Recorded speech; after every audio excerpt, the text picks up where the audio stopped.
Este episódio do Mandy Arena tem o apoio de Ponto de Contato, espaço de coworking e ponto de encontro de empreendedores, e TEDx FIAP Empreendedores do Futuro, dia 5 de novembro, no Auditório Microsoft.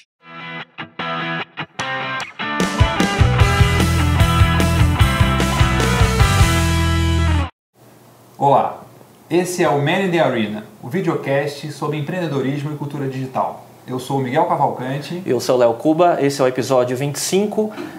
Primeiro eu queria agradecer o feedback dos últimos episódios, o pessoal está curtindo pra caramba, acompanhando por todos os canais de YouTube, Facebook, iTunes, obrigado pessoal. E hoje a gente está recebendo um outro empreendedor também que está na mídia e está com um canal e um programa super bacana, que é o Thiago Aguiar. O Thiago Aguiar tem uma história bem bacana de que começou na área de direito como advogado, depois foi empreender no setor, depois passagem pelo aprendiz, reality show, então a gente vai contar todas essas histórias aí, né? Obrigado pelo convite.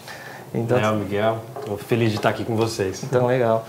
Thiago, primeiro conta essa história aí que você começou na área de direito. Então, eu vi pelo teu resumo, seu currículo, que você tem uma extensa passagem por várias experiências no setor e depois você foi empreender na área, né? Como é que foi essa história? Então, eu sou advogado total, né? Porque eu fiz direito, fiz mestrado, fiz pós-graduação, fiz tudo que podia fazer dentro do direito. E trabalhava com direito empresarial, sempre gostei mais da parte empresarial, não era aquele advogado criminal, advogado de processo e tal, não era uma coisa que eu gostava. Contencioso. Deve ser bom de contrato, né? Fazer bastante contrato. E isso ajuda pra caramba para empreender, né? Você saber da parte societária, finanças, né, tributária, enfim, isso é muito bom. E fiz PUC, me formei em 99, trabalhava no Matos Filho, que é um super escritório, um dos maiores escritórios do Brasil. Aí chegou um determinado tempo que eu olhava pro meu chefe e falava, puxa, eu não quero estar no lugar do meu chefe, sabe? Daqui a 10 anos, né? Daqui a 10 anos. Eu gostava do relacionamento com o cliente, eu gostava de estar na frente do negócio. Eu sempre tive muita liberdade desde estagiário, assim, desde o meu primeiro escritório. Meus chefes sempre deixavam eu fazer minhas coisas da forma que eu queria, entrar em contato com o cliente e tal. Então eu senti que tinha um viés assim, comercial também, da parte do negócio do escritório. Aí juntei com dois amigos que eram lá do Matos Filho e montamos um escritório de advocacia. Foi a primeira empreendedorismo, né? Naquela época, em 2000, nem falava empreendedorismo, né? Nem tinha essa palavra. Assim, Isso então, já em 2000? Isso foi em 2000. Um pouco tempo de formado, né? Me formei em 99, 2000, 2001 a gente abriu o escritório. E aí acho que tinha 2 anos de formado no máximo. Aí foi muito assim... Foi difícil gerir assim, um empreendimento tão super novo? Difícil porque a gente não sabia nada, né, da questão de gestão. Você não aprende empreendedorismo na faculdade. Tem que pagar as contas, né? Você não aprende finanças, você não aprende a administrar um negócio. Moleque ainda, né? Como é que convencer os clientes que vocês têm potencial, que você sabe. Então a gente usava aquelas estratégias de... sei lá, usar um óculos 100 graus, sabe, para parecer um pouco mais velho. Mas todo mundo tinha a mesma faixa de idade, assim? Todo mundo. A gente tinha se formado no mesmo ano da PUC, a gente era amigo de faculdade. E aí a gente começou na cara e na coragem e assim, deu super certo, porque a gente fez o primeiro investimento no escritório, que ficava aqui perto de onde a gente está gravando, aqui em cima. E depois nunca mais precisou colocar dinheiro. Também não tirava, mas também não colocava, né? Então, eu lembro que a gente ganhava, sei lá, R$100 por mês, sabe? Você que me falou uma coisa assim, você, tipo, no seu resultado, você está considerando o pagamento pro labore? Não? Então tem alguma coisa errada aí nessa sua conta, né? De custo, né? Exatamente. Eu lembro que a gente investiu, sei lá, acho que foi R$10.000 cada um, para montar o escritório, alugar, fazer a primeira coisa e tal, e depois não precisou colocar mais. Então que já era um grande negócio, começar um negócio não devendo, não precisava pedir para ninguém e tal, já era uma coisa, mas também a gente não ganhava, né? Mas fiquei 5 anos assim, com o escritório, aí a gente começou a ganhar, enfim, fomos crescendo e tal. O mais difícil no início era arrumar cliente ou a parte back-office, assim, administração? Porque imagina assim, em direito, você sendo os sócios super novos, então você não tinha o cara sênior lá para vender a imagem de e nem tinha uma marca credibilidade, forte, né? Assim, não tinha marca nenhuma, né? Tinha que vender, né? O que a gente tentava vender era que a gente era um escritório como se fosse o Matos Filho, só que mais barato, né? A gente tinha aquela experiência, enfim... sei lá, a gente teve aquele fator que talvez por né, que nem Fernando Pessoa fala, por melhor definição a gente chama de sorte, né? Teve um fator assim que a gente conseguiu os primeiros clientes, né? Então, indicação de amigos, indicação do próprio escritório, do Matos Filho, o pessoal era nossos amigos, então de repente gente que não tinha potencial para ser cliente lá, indicava, não cabia para eles, indicava para gente. Em todo o mercado de serviços é assim, né? Seja agência de publicidade, escritório de advocacia. Exatamente. Se você deixou, onde você passou, você deixou um nome bom e fez coisas legais e tipo, o cara falou, pô, não vou queimar o filme passando pro... Entregou, né? Então, e como eu tinha muito acesso aos clientes, eu tinha já muito contato, então tiveram alguns clientes que indicaram amigos, indicaram outros trabalhos que eles tinham, então a gente começou a ter acesso aos clientes. Não foi a parte mais difícil, acho que a parte mais difícil realmente é a administração do negócio, né? Saber como é que você faz marketing, como é que você cuida de finanças. Né? Finanças para advogado é um terror. Contas a pagar e receber. Putz, não, tive que fazer curso de contabilidade para começar a entender um pouquinho, para você poder conversar com o contador, né? Senão você não sabe nem o que ele está falando. Essa acho que foi a parte mais difícil. E aí você chegou a crescer, ter funcionários, como é que foi a história do escritório? Aí a gente ficou, acho que logo no começo a gente já contratou estagiário, né? O escritório de direito trabalha muito com estagiário. A gente contratou 1, 2, chegou a contratar secretária, estagiária de secretária, né? Porque não dava para pagar. Conheço bem esse esquema, né? Sou advogado. Exatamente. E então o escritório começou a crescer. Depois alugamos mais um conjunto, então ficamos com 2 conjuntos. E foi crescendo ao longo desses 5 anos. Embora a parte administrativa ainda era meio desorganizada. Que vocês que geriam, os 3 sócios, que a gente, os 3 advogados. A gente gerenciava. Então, aí contratamos uma secretária para tentar gerenciar, depois descobrimos que ela estava roubando dinheiro do caixinha, aí mandou embora. Enfim, aquelas bagunças iniciais. Mas o escritório foi crescendo. E até que chegou um momento que a gente trabalhava como advogado e o trabalho de advogado não me satisfazia, assim, o trabalho interno como advogado, né? Um pouco chato, tal, né? Difícil, moroso. Você, na verdade, viu que você era empreendedor e você Eu queria estar do outro lado. Essa era a questão. Eu olhava... Você queria estar comprando aquele... Né? Comprando o serviço. Aquele trabalho que o cara está fazendo. Exatamente. A gente fazia fusão e aquisição, que eu trabalhava bastante. Então, fazia operação entre empresas e depois não sabia o que tinha acontecido com a empresa. Fazia um contrato, um super contrato internacional. Trabalhava muito com tecnologia. A gente tinha um cliente que é a Conectiva, a Linux, né? Então, sim. fazia... É de Coreia do Sul, né? De Curitiba. Isso. Então, fazia uns contratos entre eles, Red Hat, aquele negócio todo. Um negócio super interessante. Depois, é isso que eu quero, né? Eu queria falar, poxa, eu queria estar lá nessa ponta. E aí eu comecei a procurar alguma coisa nesse sentido. Depois que aí foi que eu saí do direito. E foi daí que do pulo daí para os aprendiz, né, da sua participação no reality show, foi como é que aconteceu assim? Ou teve fase intermediária? Teve um meio do caminho. Eu também, ao mesmo tempo que eu trabalhava como advogado, eu sempre trabalhei com o terceiro setor. Então ajudava muito a ONG. Como advogado. Então, GRAAC até hoje eu ajudo, a PAI, enfim, a CD, fazia um trabalho como advogado para esse pessoal. Então, sempre gostei também de terceiro setor, essa parte mais humanística, assim. E eu tinha um sonho de trabalhar na ONU. Aí isso foi em 2005, 2004. E aí em 2004 eu fiquei sabendo que na ONU, lá em Nova York, tem um programa, que é um programa que chama Internship Program, que é um programa super legal que pouco brasileiro conhece, que é um programa de estágio não remunerado na ONU, voluntário. Aí você tem que fazer uma inscrição, né? faz uma application, faz uma prova, um teste, tal. Aí eu fiz isso e eu fui morar em Nova York, fiquei 6 meses trabalhando na ONU. E ao mesmo tempo fiz um curso de negócios lá na Universidade de Nova York. E aí fiquei lá 6 meses trabalhando na ONU, que era um sonho que eu tinha desde criança de trabalhar na ONU. Aquele prédião lá, super, legal, super legal. Era a época que o Kofi Annan... Quantos filmes já passaram ali, né? Tipo, o cara lá... inclusive, quando eu tava lá, filmaram um filme O Intérprete, com a Nicole Kidman. E a gente tava lá trabalhando e eles filmando. Não, foi muito legal. E o Kofi Annan, para mim, era um super secretário-geral. Muito legal. Uma oportunidade de conhecer, falar com ele... né, apertar a mão, foi muito bom. E aí, nesses 6 meses, eu comecei a repensar a carreira. Se eu ia continuar como advogado. Você não tinha largado ainda. Viagem, você abre a sua visão de mundo, você fica fora do seu dia a dia, começa a minhoca que já estava na cabeça, né, vai embora. Né? Os caras não sabem o que fazer, é melhor pegar um sabático, viajar e organizar as ideias. Organizar as ideias. E aí lá eu comecei, eu ainda estava no meu escritório, fiquei 6 meses fora, né, combinei com eles, trabalhava de lá, eles me mandavam as coisas, estavam pela internet. E aí na volta eu falei, não quero mais fazer isso daqui, eu quero fazer alguma coisa que tenha de fato algum tipo de impacto na vida das pessoas, ou que tenha alguma finalidade, né? Porque como advogado você está trabalhando para aquele cliente, mas que outro benefício que você está fazendo para a sua sociedade? Acontecer para frente, né? Você estava esse segmento. Para a sociedade em geral, para as pessoas, qual que é o impacto disso? E na ONU eu fui justamente para isso, mas na ONU também o negócio é tão burocrático que o trabalho também não tinha um impacto no final. Eu conseguia enxergar aquelas pessoas lá no Afeganistão, eu estava lá bem nessa época, na guerra do Iraque e tal, depois da guerra do Iraque, que impacto está tendo o meu trabalho aqui. Então eu queria fazer alguma coisa que tivesse algum sentido nesse viés.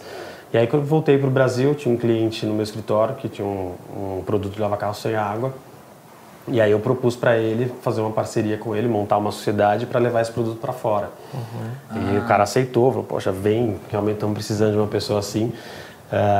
E aí fiquei sócio dessa pessoa. Então, quer dizer, era um trabalho, uma empresa que tem um impacto social, ao mesmo tempo que tem lucro, tem um impacto social, né? E aí, do ambiente, né, ambiental. E aí, eu queria fazer o gancho aqui, deixa eu te interromper. Uma das coisas que tenho mais curiosidade é assim, o que você traz do direito para, na hora que você vai empreender, tipo, o que te serviu, assim, de tipo, coisas práticas, assim, tipo, pô, se não tivesse feito direito, eu faria muito pior isso, ou, né, o que te ajuda? Eu vejo que tem algumas pessoas que têm formação em direito que têm uma série de facilidades, né, tem uma série de... Putz, eu acho que a base do direito, não sei, a faculdade do direito, ela te dá uma base intelectual, acho que muito legal. Então, as coisas que você tem que trabalhar, seja você como advogado empresarial, você só lida com o presidente de empresa, diretor de empresa. Você está perto de você cara tá perto que de tem pessoas que você sentar numa mesa, desde que eu tenho 18 anos, sabe? Eu sentava com o presidente de empresa, mesmo como estagiário. Então, você perde aquele medo. Então, para você negociar, para você ir conversar com uma pessoa. Então, para mim, fazer um gancho com o aprendiz. Para mim, não tinha o menor problema de estar sentado na mesa com o Roberto, sabe? Não me dava medo. Em várias mesas, né? Exatamente, já estava, já tinha cancha, né? E enquanto as outras 15 pessoas tinham medo de falar com o Roberto. Para mim, isso era normal, eu já fazia isso, né? Então, e advogado fala bem também. E né? advogado aprende a falar. Aprende a falar, oratória, né? Aprende a retórica, aprende a argumentar. Seja o cara que trabalha com um juiz, o cara vai ter que fazer uma sustentação oral. Sim. Ele trabalha isso. Sim. Então, isso, tirando a parte do advogado empresarial, que eu sei fazer contratos, sei fazer um monte de coisa que hoje eu faço sozinho, tem essa outra questão que é, né, do humano, né? Do jeito que você tem. Então, isso é super importante. E aí, assim, você viu essa empresa de lavagem seco de carro, queria levar para fora. E aí surgiu o aprendiz. Aí eu saí do escritório, vendi minha parte para os meus sócios e fui montar esse negócio. Montei uma empresa que era essa empresa internacional. Representação internacional da marca. Da marca, exatamente. E aí comecei a trabalhar isso daí. Fiquei 1 ano, né, antes do aprendiz trabalhando esse produto. Então primeiro eu precisava customizar esse produto para levar para fora. Então é um produto que é vendido em galão, tal. Uma franquia, mas é o produto químico ou é um produto químico? Ou é o serviço inteiro? Um produto químico. É a tecnologia do produto. É a tecnologia. E aí como passar isso para as pessoas usarem fora? E aí comecei a tentar desenvolver um lenço umedecido que eles estavam ali pesquisando para vender para o exterior. Caramba. Então, para as pessoas passarem no carro, lenço umedecido com esse produto e aí limpa o carro. Vou fazer um exercício. Isso seria para vender por infomercial, então? Seria. Isso era uma das que ideias. QVC, essas coisas lá fora. Essa era uma das ideias. Então, e aí o meu objetivo era focar em países que tem problema com o consumo de água. Então, pegar a Austrália, os países do Oriente Médio. Então, onde a água era caro, onde a água é cara, tem uma legislação super restritiva para o uso da água. Então, na Austrália, assim, eles têm do nível 1 ao 5 em termos de restrição. Cada estado tem uma restrição. A maioria está no nível 4 já, que você não pode lavar carro, você não pode água jardim durante o dia, você tem nível... quanto tempo você tem que tomar banho, enfim, tem um monte de coisa. É uma mudança muito grande no Brasil, né? Isso pra gente é grego aqui, né? Tipo, você vê o cara lavando a calçada lá com água. Mas é um super sustentável o produto, né? A nossa, a gente está sentado na maior reserva, né, de água, né, aqui do estado de São Paulo até Mato Grosso, sei lá. E, enfim, e para eles têm esse problema. Então, aí eu comecei a pesquisar isso. E aí no meio dessa pesquisa, tentando fazer esse produto, foi que surgiu o Aprendiz. O meu sócio naquela época falou, olha, vai ter um programa, enfim, já tem, o Aprendiz já conhecia, claro, nunca tinha assistido. Mas dessa vez eles estão querendo um sócio, estão procurando um projeto para investir.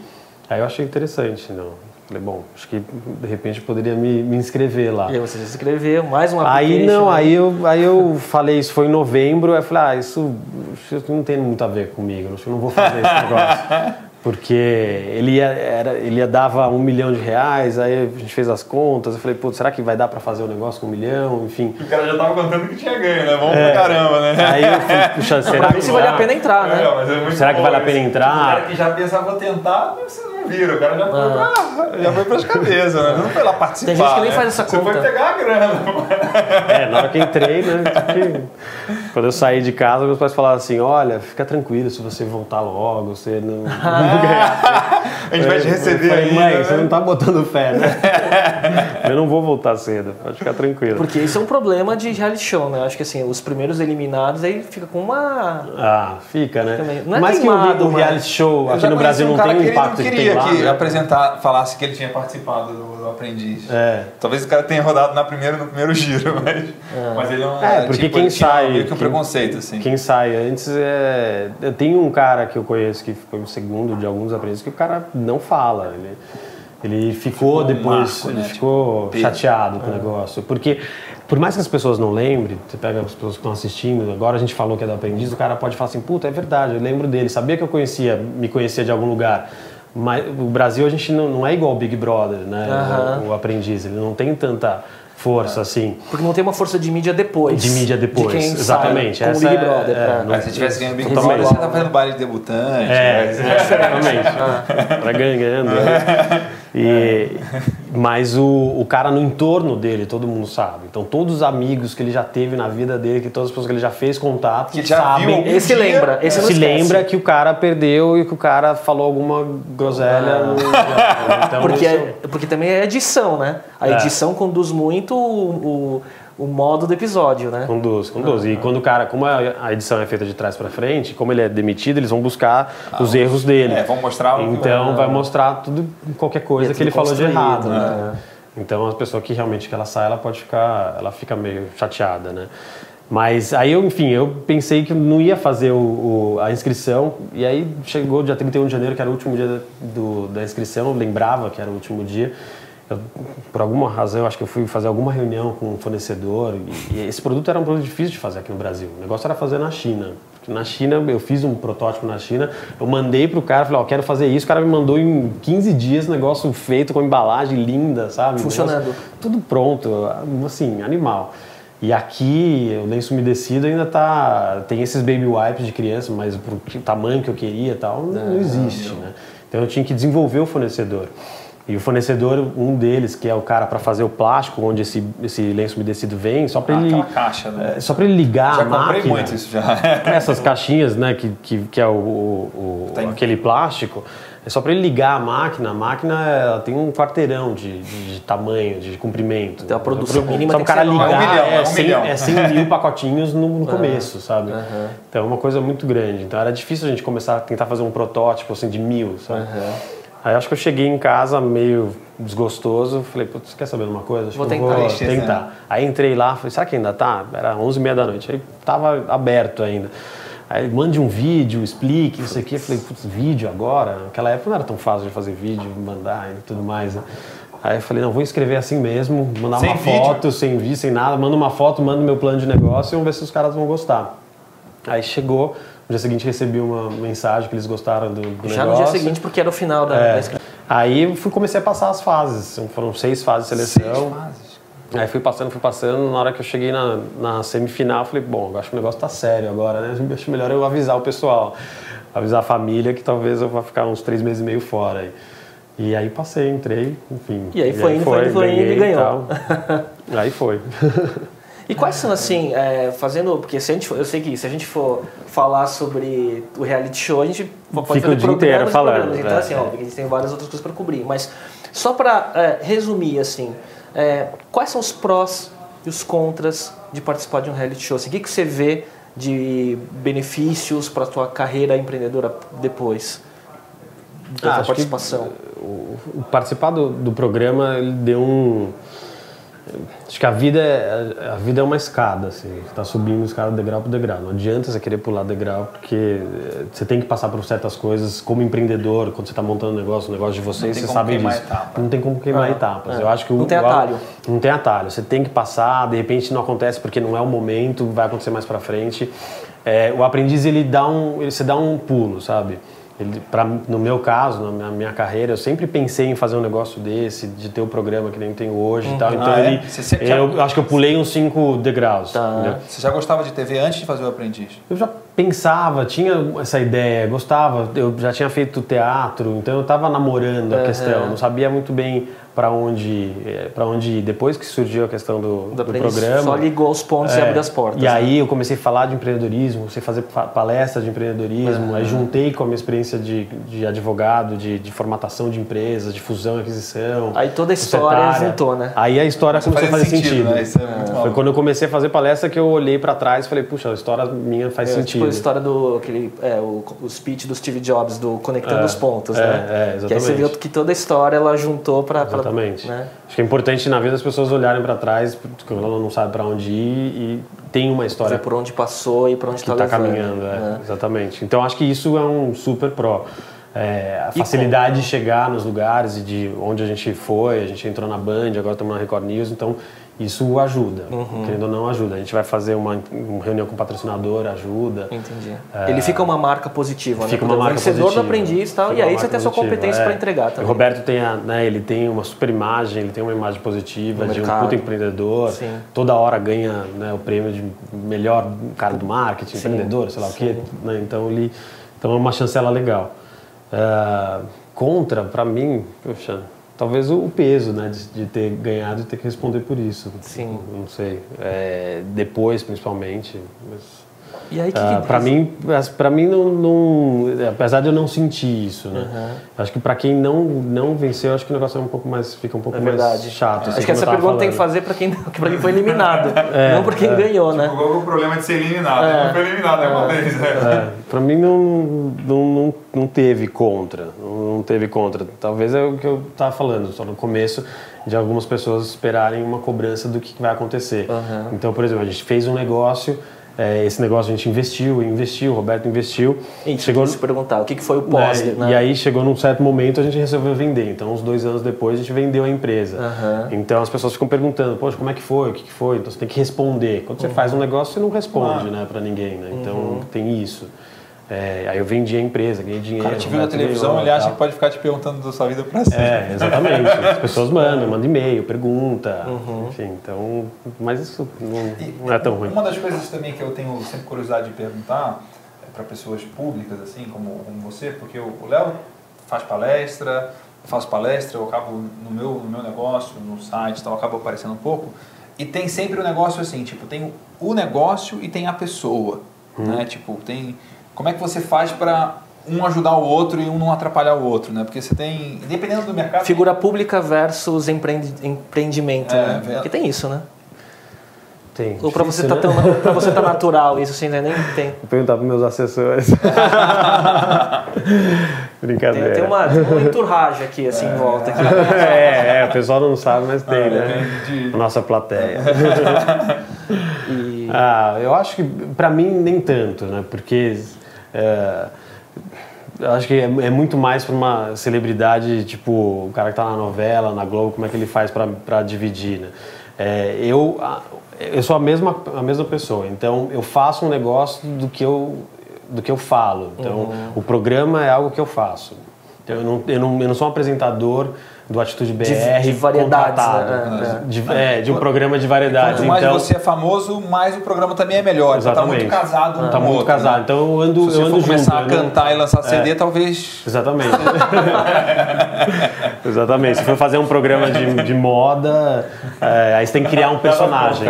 Então eu como não criei personagem, a gente, lógico, eu tento entrar numa linguagem de televisão para falar para o público, né, para ele gostar do programa, mas eu sou eu ali, então não faço muita distinção. Então, e até fazendo um gancho que a gente está avançando, mas assim, e aí surgiu a Atitude BR, né? Então, que é o seu programa e plataforma, né? Com site, com várias coisas, né?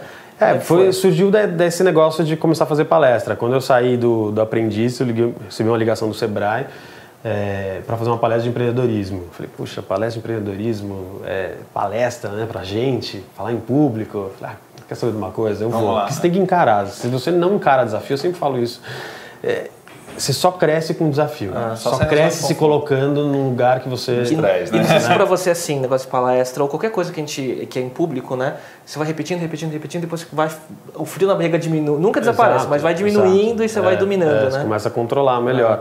E na hora que essa pessoa me ligou, eu coloquei o telefone embaixo, assim, falei, será que eu vou fazer uma palestra e tal? Ele, quanto você cobra? Eu, cobra? Nossa, eu ia de graça, mas tá bom, né? Assim que é. E aí fui para Campina Grande, numa palestra do Sebrae, fantástico, cheguei lá, tinha 1000 pessoas no lugar, um auditório enorme. Já começou? Tinha acabado de falar o Zé de Alencar, que foi a abertura, e depois fui eu. Falei, cara, e agora, né? E eu tava, super... Não tinha o Atitude BR. Não tinha o Atitude BR. Então era meio que o vencedor do aprendiz, assim, né? Exatamente, para falar sobre a vida, de empreender, etc.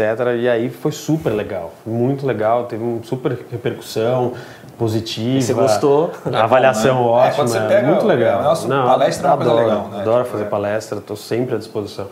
E aí comecei a fazer, então fiz 30 assim, em um ano, sabe? Viajei muito o Brasil, conheci todos os estados, faltam 4 para eu conhecer. Sério? E fui para Macapá, fui para todos os lugares. Que legal, enfim, poxa. Foi muito legal.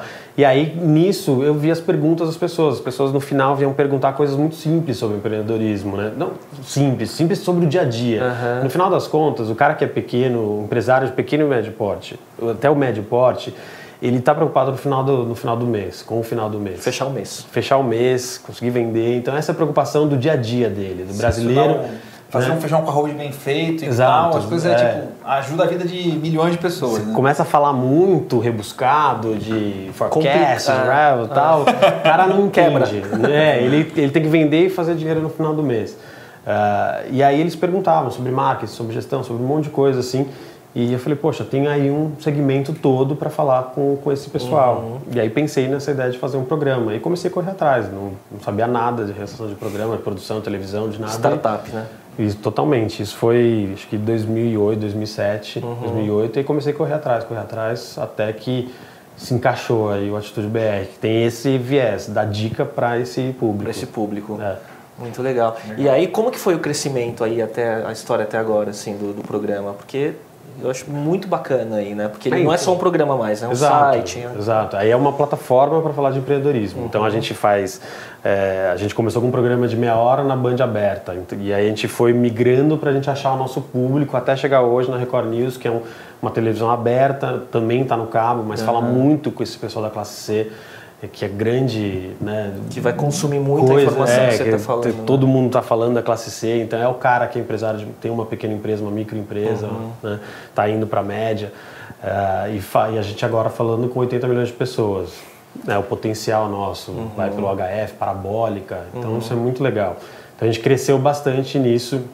E principalmente simplificou a linguagem para falar de dar dicas de empreendedorismo. Isso entra várias vezes na grade da programação. E até essa amplitude maior de público requer até essa mudança de linguagem, né? De simplificar ainda mais o conteúdo. Né? Então a gente está trabalhando ainda, sempre tentando simplificar, chegar muito rápido no público e falar a linguagem dele, né? Quanto mais o cara entende do negócio, mais ele consegue falar simples, né? Isso é uma coisa incrível. É verdade. Assim, né? O cara mais você domina. O cara entende tudo no determinado assunto, ele consegue falar só em português, né? Só palavras que todo mundo entende e explica o negócio mais difícil. Agora o cara usa um monte de termo, fala, não tem muita fumaça. Não, ele vai perceber, o público percebe se você não sabe do que você está falando. Né? E aí a gente começou a fazer mais coisas. Então a gente montamos um site para falar de empreendedorismo. Então a gente escreve sobre empreendedorismo, faz artigos. Redes sociais. Rede social, Twitter, Facebook, falamos bastante nisso. A gente começou a fazer muita cobertura de eventos agora, de eventos relacionados a negócio, mostrar esses negócios, mostrar oportunidade de negócio. E provavelmente um dia vai ter algum evento ligado à plataforma Atitude BR também, né? Algum painel, palestras, com certeza. Então a gente começou a fazer muita parceria com muita gente, a gente tematizou o programa, então agora cada dia tem um tema, a gente fala de franquia, inovação, sustentabilidade, gestão de pessoas e finanças. Legal. Cada um desse tem um apoiador, né, da área, tipo legal. Great Place to Work, que é de gestão de pessoas, enfim, tem outros apoiadores. E começamos a produzir vídeos de empreendedorismo também para empresas. Então estamos multiplicando. Conteúdo, esse é o negócio. E assim, eu tinha na pauta uma questão, mas assim, eu ia perguntar quais são as novidades, né, do Atitude BR e da tua vida empreendedora, né? Quais são os projetos que você pode falar que vem pela frente, que não são ainda... Empreendedor, né? Você não consegue fazer uma coisa só, né? O que às vezes é um problema, né? É esse o problema. É difícil do empreendedor, você não pode querer abraçar todas as oportunidades. Tem que fazer alguma coisa que está próximo de você, senão você se perde. E principalmente como fazendo o programa, vocês sabem disso, você tem muita oportunidade. Chega muita coisa em você, né? Tipo, chega muita coisa. Muita gente vem conversar com você para viabilizar negócios. E vem coisa boa. Vem muita coisa boa. Só que o problema é persistir no dia a dia do teu negócio também. Dizer não é o mais difícil. Então tem alguns projetos que eu gosto. Tem o negócio ainda da questão da água, da lavar carro sem água, que está sempre me rodeando, que talvez eu vá começar a olhar um pouco melhor. Do próprio Atitude BR, a gente está crescendo com mais coisas, estamos com ideias de novos programas. Novos produtos ligados, né? Novas coisas falando de oportunidade de negócio. Isso deve vir para o ano que vem, assim. Legal. E qual sonho que você quer realizar ainda assim, profissionalmente? Você tem algum... tem um sonho. Quer voltar para a ONU? Vamos ver, vamos deixar um pouquinho para depois. Mas tem sonhos ainda, assim, para realizar. O que você dá de dica de livro?